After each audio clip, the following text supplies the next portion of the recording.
2,000 years ago, three travelers crossed deserts for months to deliver a gift considered as valuable as gold itself. Not coins, not jewels. A resin. Tree sap, hardened into golden amber tears, carried thousands of miles from southern Arabia to a small house in Bethlehem. And when they were come into the house, they saw the young child with Mary his mother, and fell down and worshipped him. And when they had opened their treasures, they presented unto him gifts, gold and frankincense and myrrh. Matthew 2:11. Outlier kit gold made sense. Everyone understood gold. But why would three wise men travel that far to deliver tree resin to a newborn child? Today, that same resin is sold in small jars at health food stores and pharmacies. It costs about $3 to $5. And right now, in hospitals and university research labs across the world, scientists are running clinical trials on it. Stay with me, because in the next 9 minutes, I'm going to show you exactly why frankincense was worth more than gold in the ancient world, what modern clinical research has confirmed about it, and why a substance prized by kings for thousands of years ended up forgotten in the back of a health store aisle. Let's start with why the Magi chose this specific gift, because the choice was deliberate, not random. Frankincense traded throughout the Middle East at least since 3000 BC and eventually reached China, where it was also used in medicine. In those historic years, the value of frankincense was equal to, if not greater than, the value of gold. This wasn't decorative. In the Hellenistic and Roman world, frankincense was considered a valuable product whose value exceeded that of gold, and it was used for worship and for medical and cosmetic purposes. The resin is obtained by making incisions into the bark of the boswellia tree, where it seeps out and hardens. This precious substance was considered a gift from the gods by ancient peoples of the Arabian Peninsula, particularly in Oman, where it still grows today. For nearly 5,000 years, this unsightly boswellia tree, which produces a heavenly fragrance, was considered Arabia's most precious commodity. At the height of its popularity, frankincense rivaled gold, silk, and gems in value, spawning a trade route extending from southern Arabia into West Africa and India. Think about the logistics for a moment. The frankincense trail caravan routes passed through a series of ancient kingdoms, Main, Hadramaut, Sheba, and Kataban in what is now Yemen, then ran along the Red Sea coast through Mecca and Medina before reaching Petra in the kingdom of Nabatea in what is now Jordan. From there, it moved overland to Asia Minor, Palmyra, Damascus, and the Parthian Empire, or to Gaza and Alexandria for shipment to the Roman Empire. That is thousands of miles of desert, controlled by multiple kingdoms, each one taxing the cargo as it passed through their territory. Local taxes and the long journeys to transport frankincense and myrrh made both products extremely expensive. The wise men, described as coming from the east, chose gifts that wouldn't have surprised anyone in their time. Gold, frankincense, and myrrh were simply the most prestigious products available. The Magi weren't giving a baby a strange substance. They were giving the most valuable, most logistically difficult to obtain commodity in the ancient world, on the same level as gold. When the Queen of Sheba made her celebrated visit to King Solomon, she brought a very great retinue, with camels bearing aromatics and very much gold. The book of Isaiah describes this trade directly. Caravans of camels will cover your land, young camels of Midian and Ephah, and all from Sheba will come, bearing gold and frankincense and proclaiming the praise of the Lord. Isaiah 66. This is not an isolated reference. Frankincense appears throughout the Old and New Testaments as a substance of profound religious and economic significance, burned in temple offerings, used in purification rituals, and treated as a marker of extreme wealth. The sacred nature of frankincense meant it was often used in religious ceremonies, burned as incense to honor the divine, and employed in embalming rituals for its purifying properties. But here's the question modern science finally started asking. Was this purely symbolic, or did ancient civilizations know something about this resin's actual physical properties? The answer, it turns out, is remarkable. Frankincense, the resin of trees from the boswellia genus, has been used in traditional medicine for thousands of years. Terpene compounds found in Boswellia serrata, notably a compound called AKBA, have anti-inflammatory and antioxidant properties and may benefit patients with arthritis. Here's the mechanism in plain terms. Frankincense contains active compounds called boswellic acids that inhibit an enzyme called 5-lipoxygenase, which plays a central role in producing leukotrienes, inflammatory molecules that cause pain, swelling, and stiffness. The result is reduced inflammation, reduced joint swelling, less pain, and improved mobility. That's not a vague traditional claim. That's a specific, identified biochemical pathway, the same type of mechanism that modern pharmaceutical anti-inflammatory drugs target. And the clinical evidence backing this is substantial. In a meta-analysis, including 7 clinical trials involving 545 patients, boswellia and its extract were reported to have a positive effect on relieving pain and stiffness and improving joint function. This is one of the largest combined bodies of evidence for any natural compound in modern integrative medicine. Over 500 patients across multiple independent trials, not a single small study that could be dismissed as anecdotal. Now here's where it gets specific enough that you can verify it yourself. A randomized, double-blind, placebo-controlled clinical trial was performed at the rheumatology clinic of Al-Zahra Hospital in Isfahan, Iran, affiliated with Isfahan University of Medical Sciences, running from October 2020 to April 2021.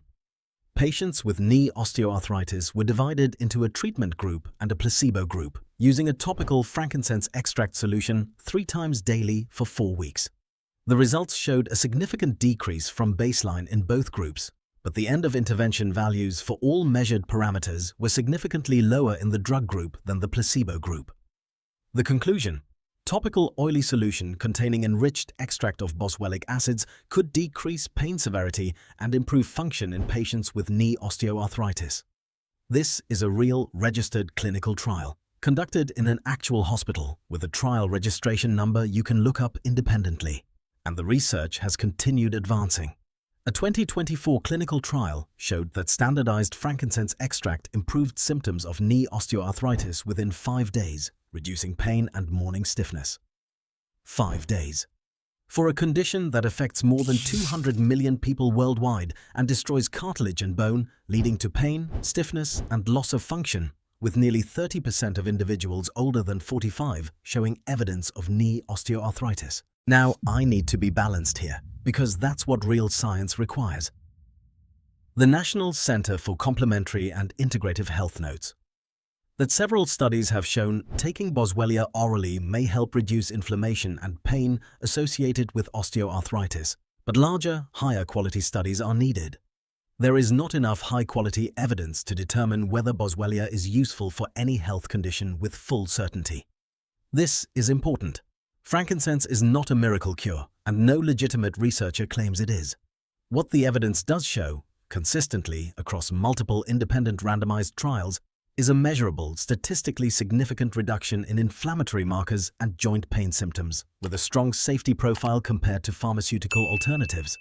With its strong safety profile and natural anti-inflammatory action, frankincense stands out as one of the most promising natural options for joint support. That's a much more honest claim than cures everything, and it's also a far more interesting one. A substance ancient civilizations valued above gold for reasons they couldn't fully explain has turned out to contain a real, mechanistically understood anti-inflammatory compound that modern hospitals are now studying in controlled clinical trials. So why did this fall out of mainstream Western use for centuries? The answer is almost identical to the pattern you'll notice with other ancient remedies. Frankincense cannot be patented. It's tree resin. Any pharmaceutical company researching boswellic acids cannot own exclusive rights to the source material, only to a specific synthesized or isolated extract, which requires a massive clinical trial investment that most companies decided wasn't worth pursuing for a centuries-old folk remedy. Meanwhile, in Oman, Yemen, India, and parts of East Africa, frankincense never stopped being used. At one point in history, Hujari frankincense was so coveted that the southern Dhofari ports were considered the nexus of the global frankincense trade, shipped to Mesopotamia, pharaonic Egypt, ancient Greece, Rome, India, and China. The tradition simply continued in the regions where it always grew, while the Western world filed it away as incense, something burned for fragrance, disconnected entirely from its documented medicinal history. Here's what you can actually do with this information. Frankincense is available in 2 primary forms for practical use: as an essential oil for topical application and as a standardized extract supplement in capsule form, often labeled as Boswellia serrata extract. For topical use, following the model of the actual clinical trial, a frankincense-infused oil can be applied directly to joints experiencing stiffness or discomfort, generally 2 to 3 times daily. Look for products that specify Boswellia serrata or Boswellia cateri as the source. For oral use, look specifically for extracts standardized to contain boswellic acids, ideally including AKBA, the most studied active compound. This is the form used in most of the randomized clinical trials referenced in this video. Cost for either form: typically $8 to $15 for a bottle that lasts 1 to 2 months, a small fraction of the cost of prescription anti-inflammatory medications, and without the same gastrointestinal and cardiovascular risk profile associated with long-term NSAID use. As always, this is not medical advice. If you have diagnosed osteoarthritis or any inflammatory joint condition, talk to your doctor about whether Boswellia extract might be appropriate alongside your existing treatment plan, not as a replacement for it. Let's bring this together. A resin once valued above gold, carried thousands of miles across deserts by caravans navigating multiple ancient kingdoms, presented to a newborn child as one of history's most consequential gifts, burned in temples, used in embalming, traded along one of the most important commercial routes of the ancient world. And now, 2,000 years later, studied in randomized, double-blind clinical trials at hospitals in Iran, reviewed in systematic meta-analyses covering hundreds of patients, and confirmed to contain a specific anti-inflammatory compound that works through an identified biochemical pathway. The ancient world didn't know about 5-lipoxygenase enzymes or leukotriene biosynthesis. They just knew, through thousands of years of direct observation and trade, that this resin was valuable beyond almost anything else on Earth. Modern science spent decades and millions of research dollars confirming exactly why. If this changed how you see that small jar of frankincense oil at the health store, hit the like button. It shows this to someone else who's been walking past one of history's most valuable substances without knowing what it actually does. And if you want to see the next survival secret from the ancient world, the small seed that desert travelers carried to stay alive for weeks at a time, found inside Tutankhamun's tomb itself, that video is on your screen right now. Take care. I'll see you in the next one.